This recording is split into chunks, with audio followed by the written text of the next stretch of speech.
Welcome to the Wade Center's podcast. A podcast of Wheaton College. At the end, you've got this woman who comes on the scene, and her name is Sarah Smith of Golders Green. And she's followed by a great train of people celebrating her. And Lewis says, "Who's that? She must have been a great woman." MacDonald said, "You'd have never heard of her, but she's like every person will be." And it relates to what Lewis would later preach, or maybe preach around the same time, the weight of glory. Right. You've never met a mere mortal. Everybody's going to be either this everlasting glory or an everlasting horror. Welcome to the Wade podcast. Today we're having a conversation about the Great Divorce, primarily because this evening the Wade Center is sponsoring a ballet that was inspired by the Great Divorce. And joining me today is, of course, David Downing. And I'm glad to be here. How do you know him, Crystal? We cross paths occasionally. And Jerry Root. Thank you for joining us, Jerry. Thank you. Let's start by talking about the Great Divorce. And Jerry, why don't you tell us when you first read the Great Divorce and how it impressed you the first time you encountered it? I was in college. I had virtually no background on Dante or any of the other influences that came to play in that book. So I just read it for face value. And I loved it, although I found it painful at times. Because why painful? Well, in the challenges of the different people who are coming up from hell, who each of them has to realize there's something they're holding on to in God's place in their life. I saw mirrored in those characters something that I didn't like was in me. And Lewis has that ability to write, doesn't he? Right. But by way of quick background, Lewis finds himself in hell as a character. And he can't find anybody there. Everybody's moving out. And we find out later that the person who's moved out seemingly the farthest was Napoleon. He's 2 million miles away. And only a Brit would put a Frenchman deepest and furthest out in hell. But nevertheless, Lewis is on this bus then. He knows not where. It's going to go to the threshold of heaven.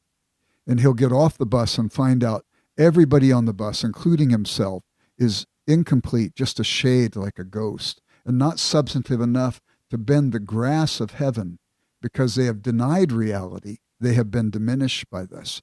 And as Lewis fights break out on the bus ride up, he ends up getting jumbled and sitting next to people, and he's basically letting them talk. And in the talk of the people he's sitting next to, we see these despicable people. We make the judgment. And then right when the light of heaven comes into the bus, he looks down the lane and sees his own visage in the mirror. And I think that introduction allows everybody who enters into this world to also see their own visage in the mirror. And that was my experience, even with no other background. Now, you identify the narrative voice as being C.S. Lewis himself. Do you think he intended people to think this is Jack Lewis? Or has he, like many authors of novels, created a narrative fiction to be the first-person narrator? Well, I think he did create a narrative fiction. It's interesting to me that he uses Dante, because now that's going to talk about the transcendent, the supernatural, as Dante was trying to do.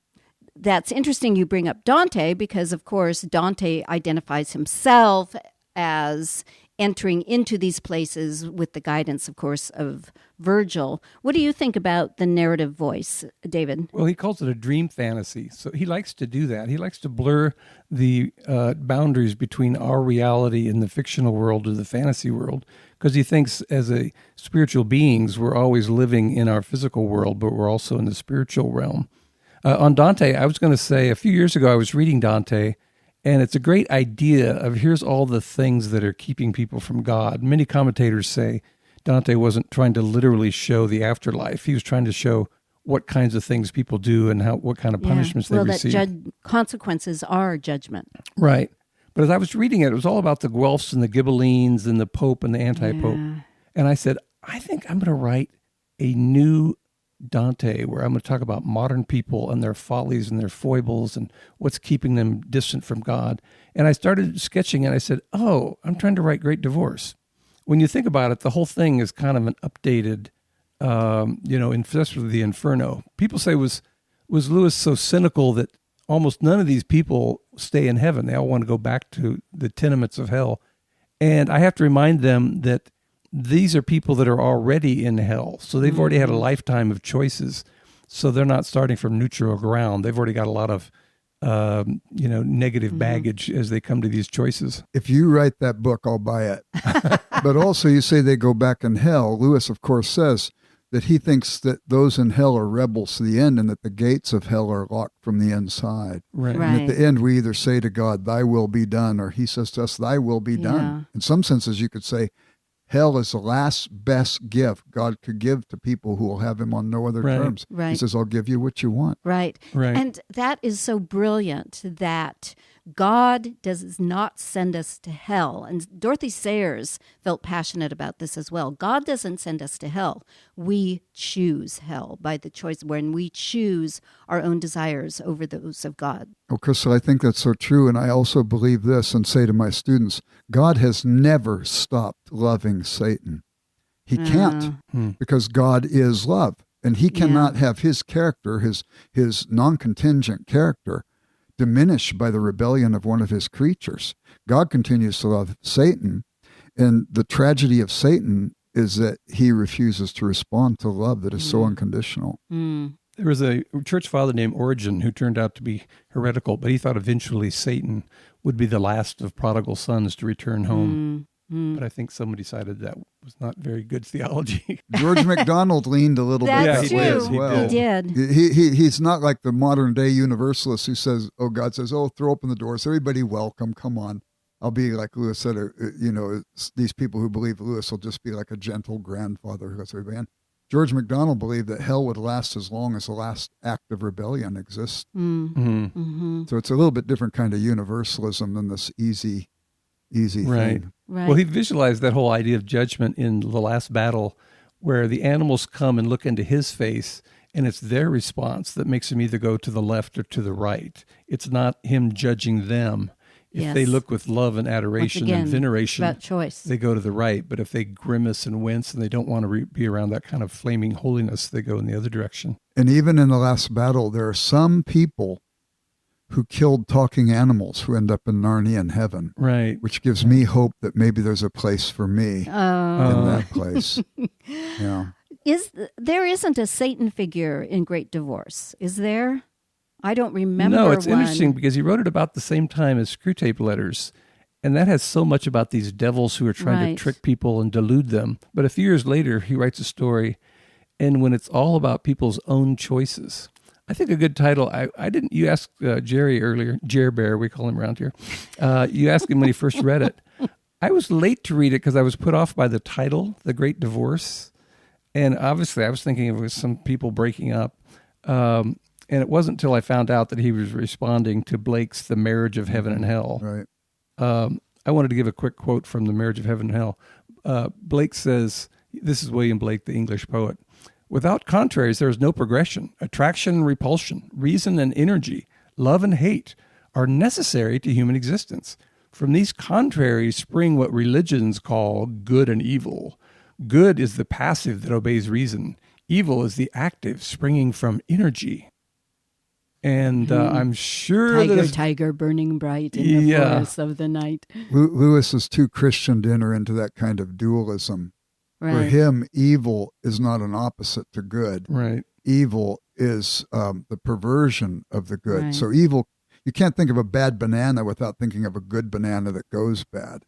You can't think of a bad banana that goes good. Evil compares to good like bread mold compares to bread.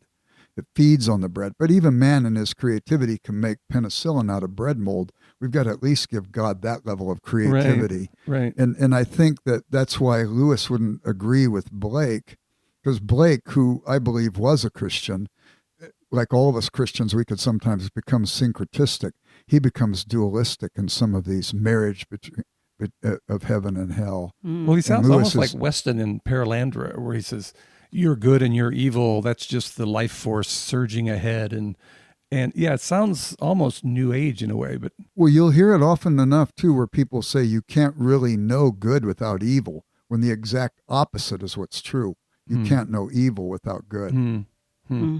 Let's talk about some specifics in the Great Divorce. First of all, Jerry, you just mentioned George MacDonald and how he interpreted the thoroughgoing, everlasting love of God that will welcome all humans into God's presence. So I want to hear what you think about about C.S. Lewis. Crystal always likes to work in Dorothy Sayers, even subliminally. C.S. Lewis putting in George MacDonald as his Virgil, as it were, in The Great Divorce. Well, that's important too. If Lewis is going to use the Divine Comedy as a satirical model, it's not a model of satire, but he's using satire as he blends it into the telling of the story. And just as Dante had Virgil be his guide through the Inferno, halfway through the Paradiso, until Beatrice can come out of heaven and collect him, George MacDonald becomes for Lewis his Virgil. Now, Dante thought Virgil was the greatest poet. Lewis thought Dante was the greatest narrative poet. He thought George Herbert was the greatest lyric poet in his estimation. So he lets MacDonald guide him.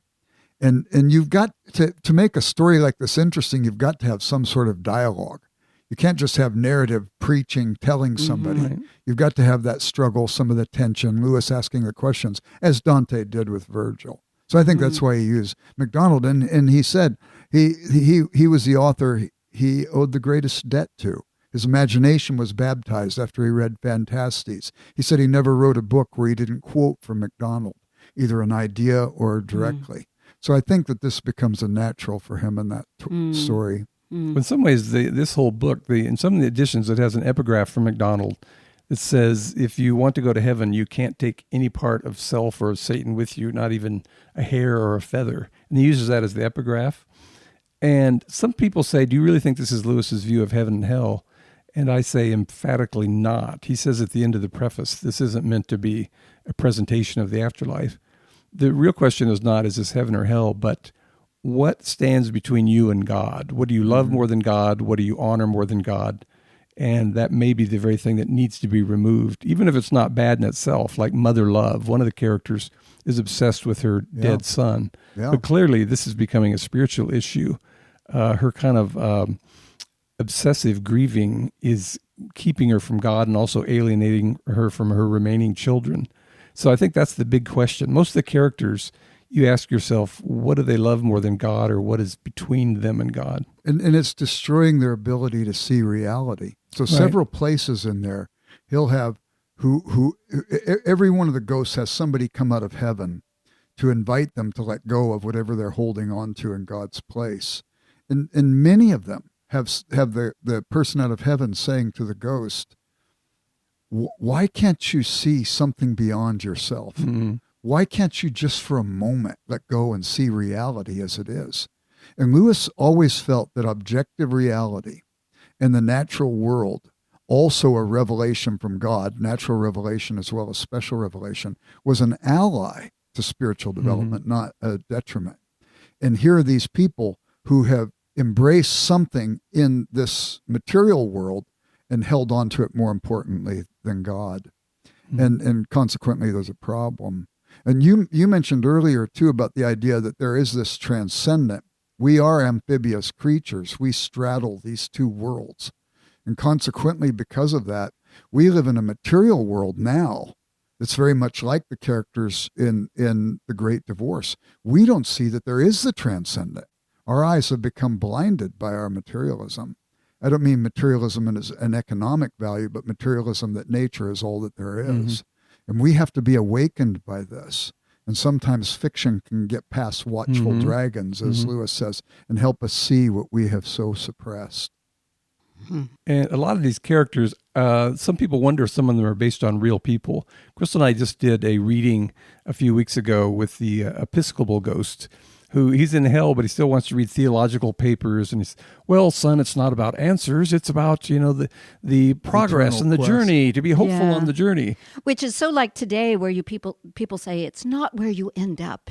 It's the importance of the process, the Well, journey, as you say. I'm sure that person does represent several people Lewis ran into. And if you read his essay at the end of Christian Reflections, Modern Theology and Biblical Criticism, he's giving this lecture to a bunch of theology students. That's the one where he says, woe to you if you do not evangelize. But he's taking to task a very liberal approach to Scripture, and he is demeaning that approach and showing reasons why it's not good literary criticism. For a person really trained in literary criticism, Lewis sees all the holes in this. Mm-hmm. But he's met these people. And I think, too, in what he called his hot gospeling era, he would go around and see these people. Even the Sermon in the Lunch, he meets that pastor, and he's kind of, it's a fiction, but nevertheless, right. He seems to be several places taking shots at this kind of approach. Yeah, and when you say, are these people real people, there's a letter that Mrs. Moore wrote to C.S. Lewis's father, Albert. And he said, I just want you to know, I just lived for my son. I just lived for those boys who are going off to war. And you have Mrs. Fidget in The Four Loves, who is so controlling. I just lived for them. But actually, she was trying to conform them to something she wanted. And then you have the mother in The Great Divorce who says, I just lived for my son. And you begin to see that Lewis is pulling experiences he's had and giving them voice in these characters. I always wonder about that, too. In Screwtape Letters, he says, she was a woman who lived for others. You could tell the others by their hunted look. And people always wonder how much she subtracted from his. I mean, he would have had more time for scholarship or writing. Yeah. But I go, I think he got a fair amount of material from living with Mrs. Moore all those years, Well, that's true. But there's also, you always have to have the other take. Lewis talks about the roughness and density of life. We see dignity and depravity everywhere. And I had dinner one time with John Tolkien. And John Tolkien said that his mother, Edith, and Mrs. Moore were actually very good friends, which was also a good thing to hear, that there's one side that you get from Warren Lewis. There's another side you get then from John Tolkien about his mother. And then I don't know what to get from Lewis right, about Mrs. right. Moore. But nevertheless. Well, some of his letters, he says, we're an unhappy house. I live with a woman who's charitable in the sense of giving alms, but uncharitable in most other respects. So with people he was pretty frank with, he was willing to admit that it seemed like a difficult domestic situation. Yeah. What about that reference in The Great Divorce to the refrigerium? What is that? That's what we call Jerry here. Well, refrigerary room. Well, that was a belief by some. It's a remote belief that there would actually be vacations from hell where people would be given opportunity to see what life could have been like otherwise, maybe even given another choice. So Lewis is picking up on that particular obscure, not validated doctrine and looking at it as this is something that could be happening. Let's look at it imaginatively and so on. Right. The person he's alluding to is Prudentius, who was a poet. He wasn't a theologian. But a lot of the early church, they did have a heart for the suffering of the lost. There's a St. Brendan's Voyage is a big sea adventure, which I think had a lot of impact on Voyage the Dawn Treader. But at one point, they're in the middle of the Atlantic, and they see this shaggy old guy clinging to a rock, but he's looking very happy and relieved. And they go, what are you doing out here in the middle of the Atlantic? And he says, well, I'm Judas, and on Sundays they allow me to leave hell and just come out here and cool off a little bit. And it's a very poignant moment. It's touching to me that they would even worry about the suffering of Judas, that maybe he should get a little relief once in a while. Yeah. Once again, it's very poetic. It's not theological, but it shows a kind of compassion and soft-heartedness. I think that that's an interesting contrast in Dante, where he makes the center of hell, where Satan is, to be a place that is frozen. So that is no moving out. And of course, Judas is there, and Brutus, of all people, is there. Because Shakespeare admired Brutus in and play. Julius Caesar was somewhat despicable. So but maybe the frozenness has nothing to do with cold, but has to do with the inflexibility and hardness of a personal perspective that is no longer growing. That it is truncated in its development. And I don't know if that's the case, but that's a possibility. Yeah, Lewis in one letter, he refers to Satan living in the black fire of self-imprisonment. And that's a great phrase to describe the idea that the idea that you said the door is locked on the inside. This is a bit of a digression, but when I was in grad school, I rented a room from a well-to-do older lady in very poor health. And she was very upset that her relatives never visited her. And when they did come to visit, she would say, "Why do you never come visit me? You don't even care. You just want my money." So I had to coach her, and I said, if you want them to visit, you have to say, "How are the kids? How you doing?" You got to be nice to them. Be sociable, make a few snacks for them. And it was really sad because for about 3 minutes, she'd say, "How are the kids? How's the weather?" And then she'd go, "How come you don't visit? You just want my money." And I had a feeling that even though she was lonely, her bitterness and her resentment toward her family was more important to her than not being lonely. She just didn't get it. So she was freezing them out. Yeah, and I was thinking this could be a character in Great Divorce. Freezing them out, Crystal. There you go. Yeah, nice job. That's why I said it. You I was responding to your point. You're so bright. You're 12 steps ahead of me. Yes, our producer wants to say something. Oh, well, I'll say it, and then you can. Okay. He is commenting on that. We have a young man in the audience who would like to know how Lewis would respond to the idea that heaven and hell are just states of mind. They're not really places. Yes. Oh, the producer is the young man in the audience. His name is Aaron. And we like him very much. Yeah. Any government authorities who need to find him, he's here at the Wade.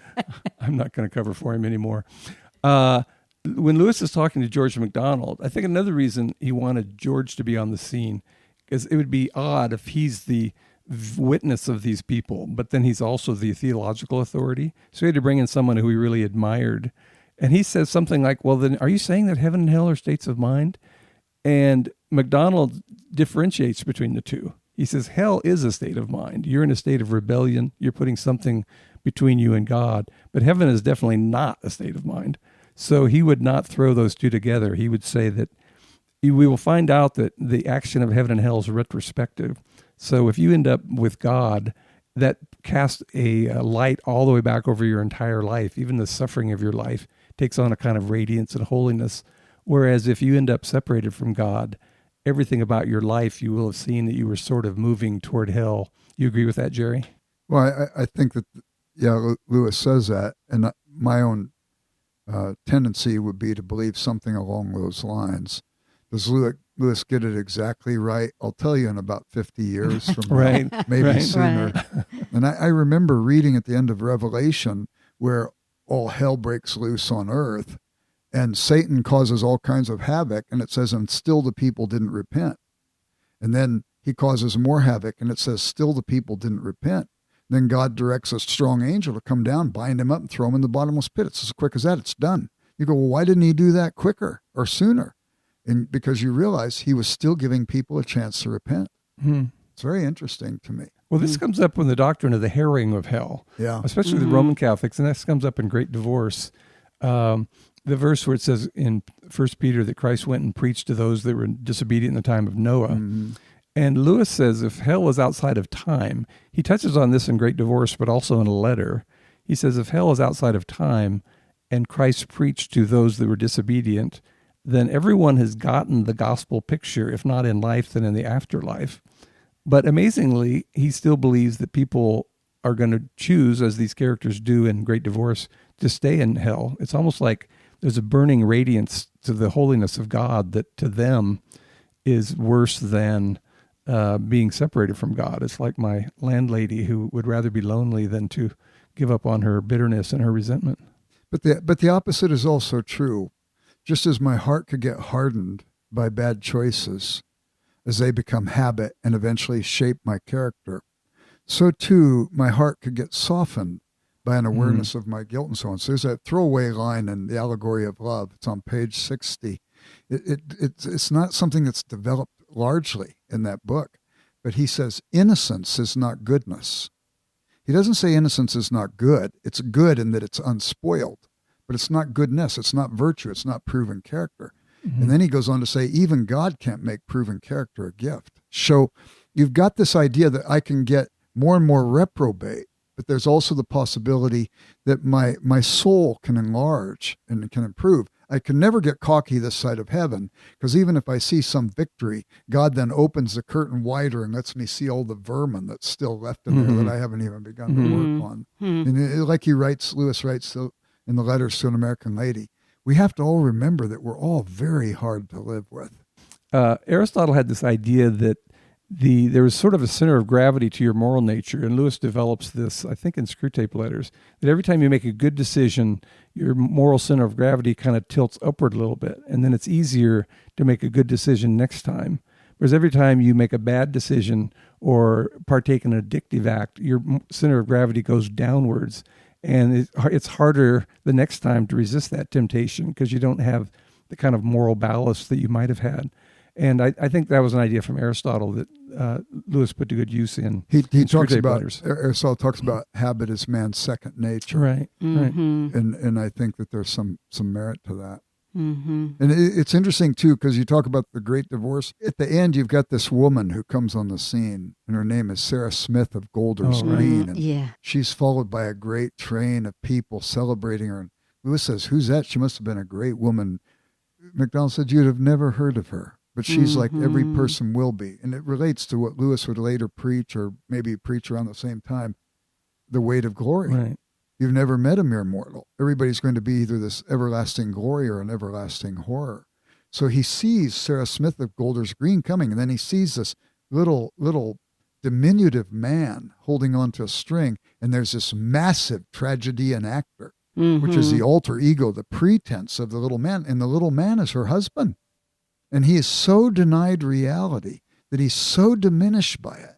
She keeps trying to appeal to him, but he plays pathos for all it's worth.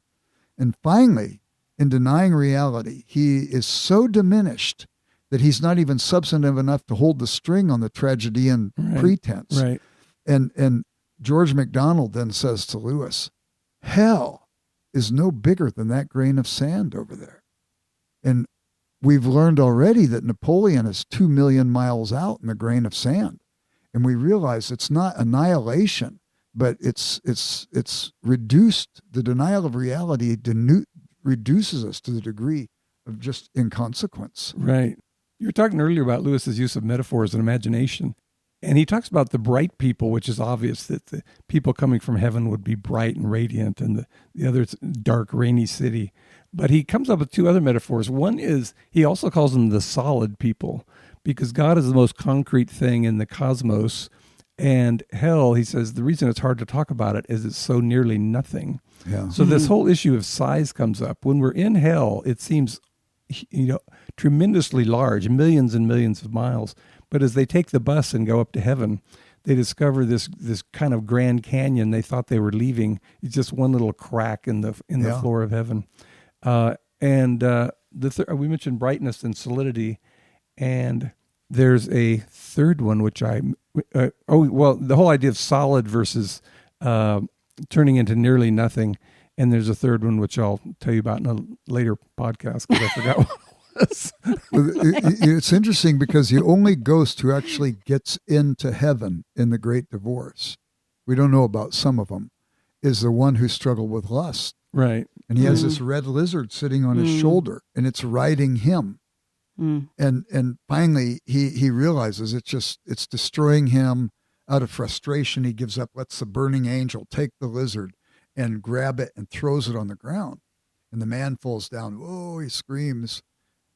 And then as Lewis watches and describes, the man becomes big and solid, one of the solid ones you mentioned, David, but also the lizard becomes something different. It becomes the stallion, strong, and it can pound its hooves against the ground and the whole world shakes. And now what happens is he's given back his sexuality, but instead of the lizard riding the man, now the man mounts the horse and rides it into heaven. And there's a union between the spirit and the flesh. There's a union between soul and the material, and these become one. Sin, if it does anything, estranges us from God, from one another, and even from ourselves.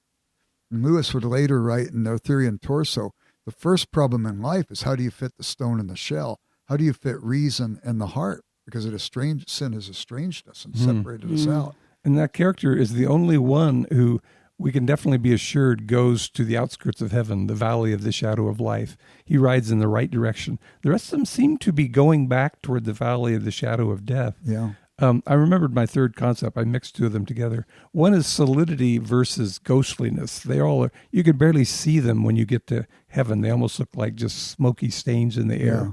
So it's solidity versus etherealness, and then the third one was size, Yeah. of the hugeness of heaven versus the smallness and the pettiness of hell. In light of your talking about that solidity, I love this idea of a ballet troupe putting on the great divorce, because there are no words in a dance presentation, but there are bodies, solid bodies on the stage.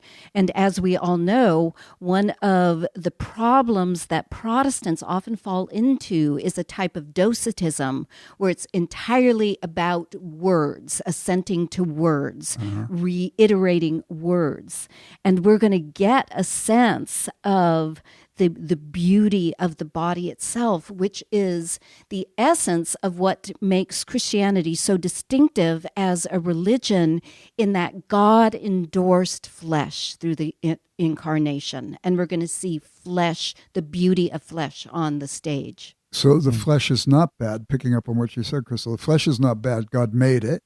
Jesus came in it. We'll be raised with it, which then makes the flesh a holy gift and makes the abuse of the flesh a sacrilege. And I think that's important too, to know. And you've got people, though, on the other hand, who are denying the flesh and so on in a very negative way, and yet they're not saying anything against the sins of the spirit.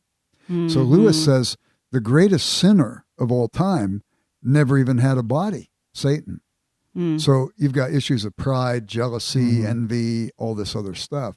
These are far more insufferable sins. That doesn't mean that the other is not bad, because what I've noticed is if people fall into sins of the flesh, okay, we want to be tender towards them.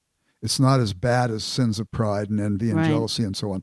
But they can easily become that once I start covering them up with rationalization. And you mentioned Aristotle again.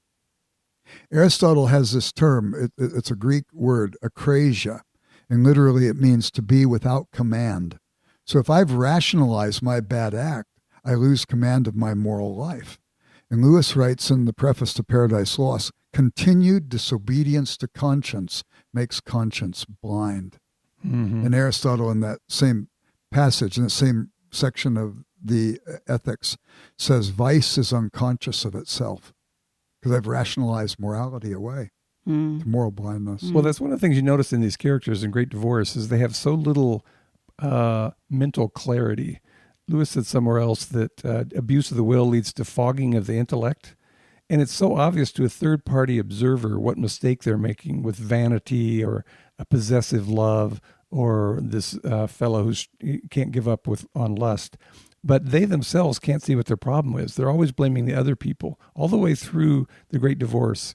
Even you talked about Napoleon saying it was Ney's fault, it was Josephine's fault.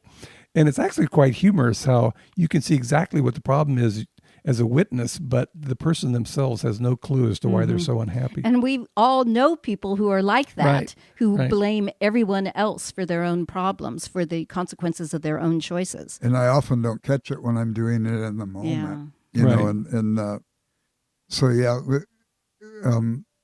you're driving down the road and somebody does something stupid and you let them know what you thought of them. They can't hear you from your car to theirs, but nevertheless, 5 minutes later, you do something and somebody honks their horn and says, "Get a life! Yeah, Come on!" You know? Oh, yeah. Stop being so impatient. It's me. And that's experiment criticism too. And coming to understand anything, we must reject the facts as they are for us in favor of the facts as they are. And the people that are coming up on the bus can't enter into the facts as they are. They have to project. It's tragic. Krista used the word docetism. Yeah. It sounds like docentism. You said a lot of words. Oh. Is that like a guy in a museum who talks too much and doesn't let you enjoy the art? Is that docentism? Do you want me to define I think you docetism, or are should. you just teasing No, me? I think you should define it. Well, it comes from a Greek word, dokein, that means to seem. And it was a whole group of Christians who were so appalled by the idea that God could take on flesh that they argued that Jesus only seemed to be flesh, but he was just spirit walking around. And I learned about docetism because Dorothy Sayers accused people of docetism when they were appalled by her Man Born to be King plays, because they didn't want to think of the disciples as real flesh human beings that might argue, that might use slang terms. She had one person who complained because Dorothy Sayers' Herod said to his court, "Shut your mouths." And this woman wrote Dorothy Sayers a letter saying, "It is very disturbing to have anyone so closely connected to our Lord using such vulgar language." And she's Herod. talking about Herod. You know, it's funny, Crystal, because you're a literary scholar, and I studied theology, and so we did study docetism. Your description was very good, sharply delivered, and then you said you got it not from a robust study of theology per se, though I know on your own you've studied these things, but you got it from Sayers, which is a great reminder for anybody who's listening that to study these literary figures opens the door to all kinds of theological speculation and thoughtful meditation and so on, as with the Great Divorce. So it's always good. I like the idea, especially of people like Sayers or like Lewis, who had such great faith integration in their reading and study, so that everywhere where they studied, they're growing and learning. And Lewis says, most of my books are evangelistic. He didn't mean they were outwardly preachy, but he meant that he had learned through faith integration that he could write about things. He said, we don't need more books by Christians about Christianity. We need more books by Christians on other subjects with their Christianity latent. And if you're reading these authors who have latent Christianity throughout their books, it's integrated faith, you're going to come away with more than just the story. Right.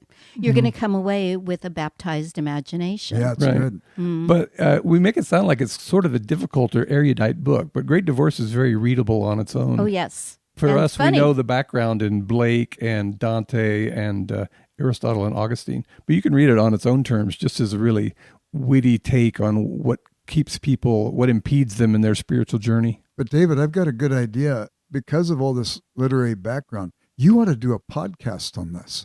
Oh, that's So a that good people- idea. so that people I could could bring in kinda some get into smart it. people and we could all discuss it and maybe elucidate Well, that is a wonderful idea to end our podcast with, or on, or in, whichever preposition you want to use. Well, thank you, Crystal, for inviting me to my own office for this podcast.